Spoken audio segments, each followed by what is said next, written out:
नए वीडियो में मैं अभिनव द्विवेदी, कला संकाय प्रतिनिधि छात्र संघ इलाहाबाद केंद्रीय विश्वविद्यालय एकेडमिक सीरीज के इस एक और नए वीडियो में आपका मैं बहुत स्वागत करता हूं, अभिनंदन करता हूं। आज हम डिस्कस करेंगे पॉलिटिकल साइंस बीए पार्ट 1 के पेपर 1 का क्या सिलेबस है, उसके विषय में आज हम डिस्कस करेंगे।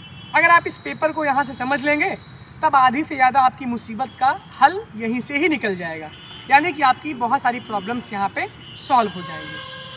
बीए पार्ट 1 का जो पेपर 1 है उसका नाम है पॉलिटिकल थ्योरी, यानी कि पॉलिटिकल थ्योरी आपका पेपर 1 है। और जो इसमें यूनिट है, इसमें कुल मिलाकर के 4 यूनिट दी गई है, यानी पहली यूनिट यहाँ पे, एक यूनिट यहाँ पे डिलीट की गई, यानी 5 यूनिट आपके सिलेबस में नहीं है। बीए पार्ट 1 में कुल मिलाकर के 80% सिलेबस आपका इस बार आ रहा है। अब हम बात करते हैं कि ये बहुत सारे छात्र मेरे साथ ही खड़े हैं, ये सभी पॉलिटिकल साइंस के ही हैं, कैंपस में मिल गए हैं और इस समय वीडियो भी शूट हो रहा है। सबसे पहले आपका यूनिट 1 में है डिफिनेशन, यानी कि परिभाषा, nature and scope of political science, यानी कि राजनीतिक विज्ञान की प्रकृति और कार्य क्षेत्र। इसके बाद है political science as study of state government, यानी कि राजनीति विज्ञान राज्य सरकार के अध्ययन के रूप में।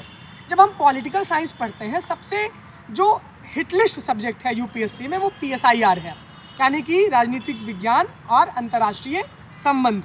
ये सबसे हिट लिस्ट टॉपिक है और सबसे बेहतरीन ये विषय है, पढ़ने में बहुत इंटरेस्टिंग यहाँ पे आपको लगेगा और सभी को भारत का संविधान पढ़ना ही चाहिए।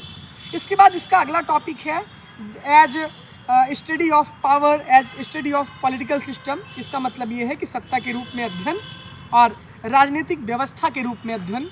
क्या राजनीतिक, देखिए जब हम शुरुआत में किसी सब्जेक्ट को पढ़ते हैं, पेपर 1 में किसी सब्जेक्ट को पढ़ते हैं, तो पहले जो उसका बेस होता है, यानी वो पेपर कहना क्या चाहता है, उसके विषय में हम पढ़ते हैं। तो ये आपका यूनिट 1 में है।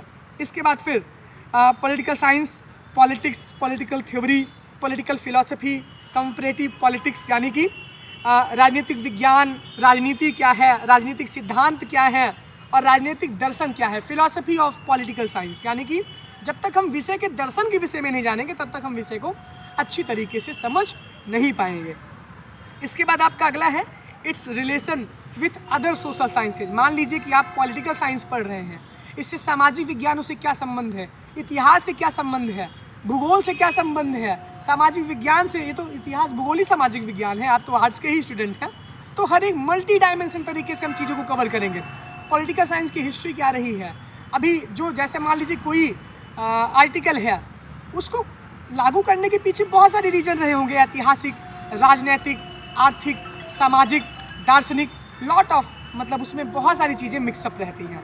तो हम इसके कंपेयर करेंगे किसको, पॉलिटिकल साइंस को अदर साइंसेज से। इसके बाद हम बात करते हैं different approaches to study of political science, historical, philosophical, behavioural. इसका मतलब ये है कि हम अगर पढ़ रहे हैं, हमारा दृष्टिकोण क्या होना चाहिए, राजनीतिक विज्ञान को पढ़ने का हमारा तरीका कैसा होना चाहिए, हमारी सोच कैसे होनी चाहिए। इसको ऐतिहासिक दृष्टि से, दार्शनिक दृष्टि से, राजनीतिक दृष्टि से और इसके साथ साथ व्यवहारिक तरीके से और व्यवहारोत्तर तरीके से, इस तरीके से हर एक तरीके से आपको कवर करना है। मैंने बोला मल्टी डायमेंशन तरीके से, जब तक आप टॉपिक को कवर नहीं करेंगे तब तक आप इसके अंदर की फिलॉसफी को नहीं समझ पाएंगे। अब यूनिट 2 पर आते हैं। यूनिट 2 का जो मेन टॉपिक है वो है स्टेट, यानी राज्य। राज्य के क्या क्या सिद्धांत रहे हैं, राज्य के 3 सिद्धांत रहे। राज्य क्या है, पहली बात तो आप ये जानिए। इसके बाद इसकी डिफिनेशन क्या है, इसके एलिमेंट्स क्या है, यानी इसके तत्व क्या है, राज्य के कौन कौन से तत्व होते हैं। एक राज्य कब राज्य कहलाता है, जब उसमें बहुत सारे लोग रहते हैं, उसका एक निश्चित परिक्षेत्र रहता है, तो सारी चीज़ें रहती, उसमें एक निश्चित व्यवस्था, एक सरकार रहती है, एक वहाँ पर गवर्नमेंट रहती है। उसके बाद हम बात ये करते हैं कि राज्य का जो सिद्धांत है वो 3 सिद्धांत है, आइडियलिस्टिक, इंडिविजुअलिस्टिक और लिबरल सोशल वेलफेयर, यानी कि आदर्शवादी दृष्टिकोण, यानी कि दृष्टिकोण की बात कर रहा हूँ, उदार समाज कल्याण दृष्टिकोण और समकालीन दृष्टिकोण। ये है राज्य को देखने का हमको क्या तरीका होता है, इसमें बहुत सारी थ्योरी भी हैं।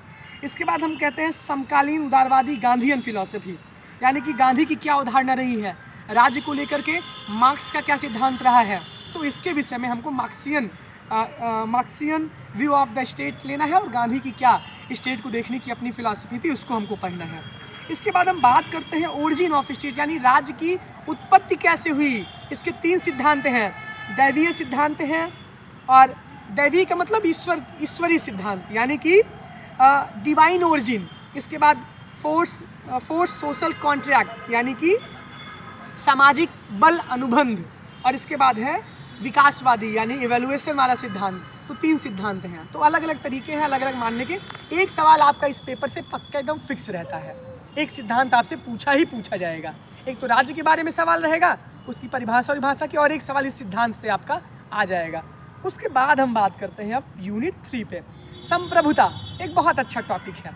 संप्रभुता क्या होती है, यानी कि एक तरीके से इसमें इसके भी कई पैमाने होते हैं। एक निश्चित जनसंख्या होनी चाहिए, एक निश्चित परिक्षेत्र होनी चाहिए, उस राज्य पे बस उसी का शासन चलना चाहिए, बाहर से कोई भी सत्ता आके उस पर अपना शासन न जमा पाए। 4 सिद्धांत हैं संप्रभुता के, 4 पैमाने हैं, अगर तभी कोई राष्ट्र संप्रभु कहलाएगा। भारत एक संप्रभु राष्ट्र है, यानी कि भारत एक संप्रभु यानी सोवरेन कंट्री है। इसके कॉन्सेप्ट क्या है, इसके एट्रीब्यूट्स क्या हैं, इसके डिफरेंट थ्योरीज क्या हैं, और थ्योरीज में बात करते हैं अद्वैतवादी, बहुलवादी और दार्शनिक, यानी कि प्लुरलिस्टिक, फिलोसफिकल और मोनिस्टिक। ये सिद्धांत रहे हैं सोवरेनिटी के। इससे भी एक सवाल फिक्स रहता है। ये 3 में से एक सवाल आपका हिट आउट है, अभी से सवाल आउट कर दे रहा हूँ, ये जान लीजिए। इसको चपक के शेयर भी करिए और लोगों तक पहुँचाइए और आप खुद भी समझिए। इसके बाद हम बात करते हैं कि नेशन एंड नेशनलिज्म, राष्ट्र क्या होता है और राष्ट्रवाद क्या होता है।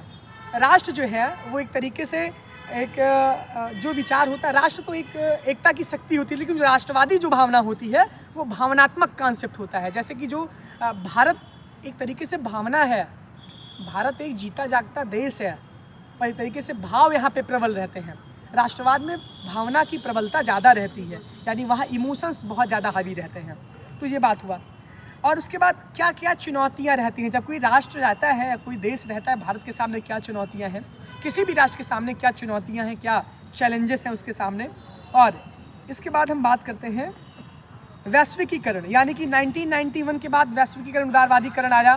दुनिया एक तरीके से एक दूसरे ही चेंज में परिवर्तित हुई, दूसरे ही तरीके से परिवर्तित हुई।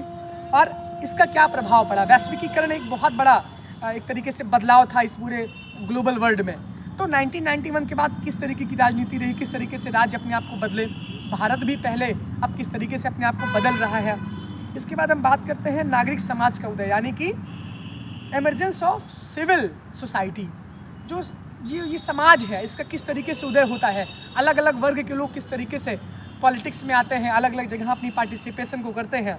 ये हुआ आपका सोवरेनिटी में, यानी संप्रभुता में आपको इतना टॉपिक पढ़ना है। इसके बाद हम बात करते हैं यूनिट 4 में कॉन्सेप्ट्स, यानी कि अवधारणाएं। इसमें बात करते हैं लिबर्टी, इक्वालिटी और rights, law, justice, punishment and citizenship. इस बार जो 2 सवाल आए थे अनसॉल्व में, चेक करिएगा, वो अगली साल रिपीट नहीं होंगे। तो लिबर्टी, इक्वालिटी और राइट्स में आपका एक सवाल इसमें भी फिट रहेगा, यानी कि स्वतंत्रता क्या है, समानता क्या है, अधिकार क्या है, कानून और न्याय क्या है, और नागरिकता क्या है। तो ये सारी चीज़ें आपको, दोनों पेपर आप अगर मिला के पढ़ेंगे, मैच करके पढ़ेंगे, तभी आपको इससे फ़ायदा होगा। क्योंकि दूसरा पेपर है क्या कहते हैं, कहाँ का किस तरीके से संविधान है, यूके का क्या है, चाइना का क्या है, और यूएसए का क्या है, भारत का क्या संविधान है, ये सारी चीज़ें हैं। तो दोनों पेपर को आप मिक्सअप करके पढ़िए, और किसी भी टॉपिक को कवर करिए तो मल्टी डायमेंशन तरीके से कवर करिए। उसमें आपको देखने का दृष्टिकोण हर एक तरीके से अलग अलग ही होना चाहिए। तो उम्मीद करता हूँ कि आपको सिलेबस अच्छा लगा होगा, और नहीं भी अच्छा लगा होगा तो आप समझ तो इतना गए ही होंगे। बहुत बहुत धन्यवाद आपका, बहुत बहुत आभार।